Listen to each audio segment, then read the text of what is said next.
তেমন ক্ষমতা নেই হাতে। চলাফেরার কর্মক্ষমতা সাধারণের থেকে বেশ কম।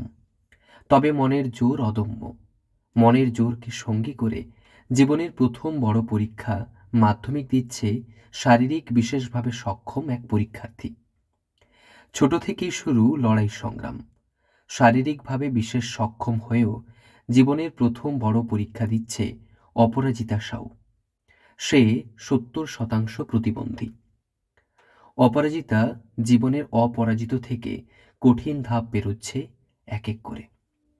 পশ্চিম মেদিনীপুর জেলার দাসপুরের খুকুরদহ উচ্চ বিদ্যালয় পরীক্ষা কেন্দ্রে পরীক্ষা দিচ্ছে সে। পাঁচবেড়িয়া রামচন্দ্র স্মৃতি বিদ্যামন্দিরের ছাত্রী অপরাজিতা। অপরাজিতার লড়াই ছোট থেকেই।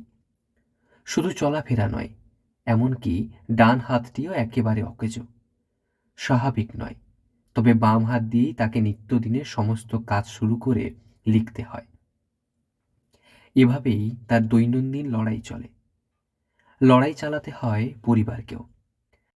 বাংলা ইংলিশ তো খুবই ভালো হয়েছে, ইতিহাসটা একটু লং কোশ্চেন লেগেছে সবই, কিন্তু লিখতে একটু অসুবিধা হয়েছে। পরীক্ষা কিভাবে দিচ্ছে? পরীক্ষা ও বলছে একজন রাইটার ঠিক করা হয়েছে, ও সে লিখছে, যেহেতু ওর বাংলাতে লিখে তো স্লো লেখাটা। কিশোরীর লড়াইটা ছোট থেকেই ছিল। তবে 2019-এর 1 নভেম্বর অপরাজিতার বাবা পথ দুর্ঘটনায় মারা যাওয়ার পর সেই লড়াই আরও বাড়ে।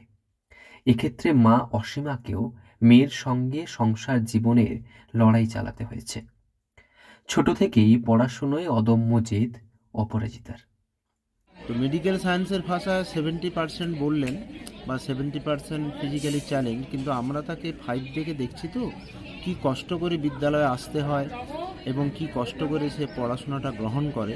শুধুমাত্র তার বন্ধু বান্ধবরা তাকে আসার পর থেকে যথোপযুক্ত সহযোগিতা করে এবং পারে। সব দিকে বড় কথা আমরা যেটা দেখলাম, অ্যাট দ্য সেম টাইম তার মাও তার সঙ্গে পড়াশোনা করছে, অর্থাৎ তার মা পড়ে পড়ে তাকে বুঝান একজন ভদ্রমহিলা যে কি লড়াই, কি সংগ্রাম করে সন্তানকে তার শিক্ষা গ্রহণে সহযোগিতা করছেন।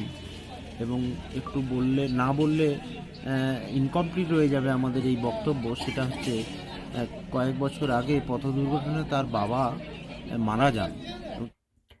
বাম হাতে আপাতত লিখতে পারে অপরাজিতা, তবে মধ্যশিক্ষা পর্ষদের নির্দেশে সে রাইটার নিয়ে লিখতে পারার অনুমতি পেয়েছে। তাই সেই নির্দেশ মতোই রাইটার দিয়েই পরীক্ষা দিচ্ছে সে। অপরাজিতার সাফল্যের দিকে তাকিয়ে সকলে ভালো ফল করে মা বাবার মুখ উজ্জ্বল করুক তাদের মেয়ে, আশা পরিবার থেকে শিক্ষক শিক্ষিকার। পশ্চিম মেদিনীপুর থেকে রঞ্জন চন্দ্রের রিপোর্ট, লোকাল 18 বাংলা।